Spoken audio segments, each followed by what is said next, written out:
Imi maradhe mimi ka. Musate mimi maiziya. Mukatonge pana chiri kunyika nasinga kutengere makulayo ka. Zvinogona kunetsa. Mukoma, anti ndakakudzai kare kuti mufana uyu ari kuda kurohwa uyu. Ndipei kunomboma iyoyo kuno kumukoma. Kuita sei iwewe?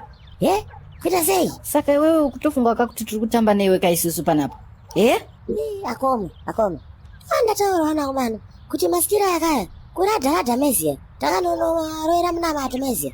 Takatobozvinamatira zvinhu izvi meziya. Iwewe ushomole muromo wako uyu koyu. Hauna kana kutombokodzera kutaura zita rekuti kunamata wanzwa.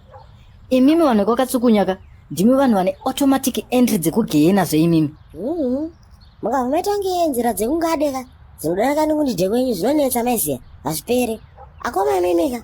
Musate iyoyo meziya. Musate iyoyo. Iwe. Ungowe panapa kuzotiparidzira zvekelazi manje wewe. Dai wemboziya kuti tiri kwedu kuAustralia uko kauko. Kana ari mazuva eEaster akadai so aya yakaya. Jesu anototakura chipiyaniso kuMelbourne iyoyo ka. Ndewangu zvekutodaro zvekutoti pizza yaanodya ka. Ndiyo same yandinotodyawo inini. Iwe, wakatangirwa nedare kuradha waiziya. Takatendeukasi mukoma wangu. Tana Jesus. Waiziya mgengo wangu. Wona akoma. Imonisiyani muhodai nekudai. Tozosasa maiziya.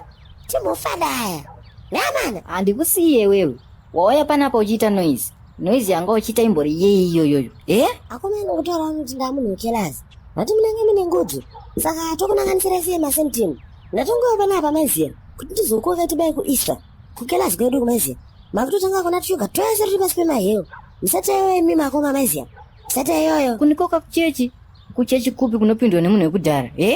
Unoenda kuchechi kupi iwewe? Waunda kunamateni. Ndikutobaya kuEaster nhasi nowaiziya. Munomukapa futi kakuite kuZimbabwe waiziya kana kuchitungwizi. Ndopinda kereke inonzi Family Worship Tabernacle International kuEmmanuel Municipality Auditorium. Chikorobhera vhengeri chibaba. Hausi kuhela masemtima nditika. Iwe, munhu wakudhara. Asi unopinda kukelazi kwana Apostle Jengeta kani? Ina ndonyati kuti ari nezvaiwani.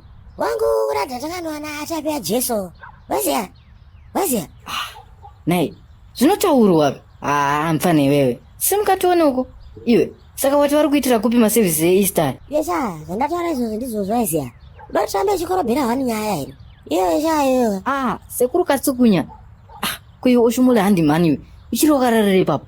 Iwe kashangwe. Ukidhe mwana wangu uyu. Vakatsukunya. Wakatsukunya kumeso kwawoko wazwa ka. Uziva bani kuti tikaenda kuchechi nyasuno. Oshomori, muka ipapo, mukatienda kuchechi. Apostle Jengeta watobva kufona bakanise. Imi kule imi. So you also know this church iri kutaurwa na Oshomolei? Nyongone yako iwe, kumeso kumbishi. Ndiko ndoenda wani. Handiti mati kwa ana akatsukunya ari bechi waina achoba. Wana Apostle Jengeta ari bechi waina achoba. Manje zvimai manjeka, takainamatira nyaya yachoyo. Tetekera. Takainamatira nyaya yacho. Iyoyi. Oh yes. Takainamatira nyaya yacho. Iyoyi. Ndobva ndada kutochema ini. Amana. Kudhara ikokoko. Handei kuchechi kana amana.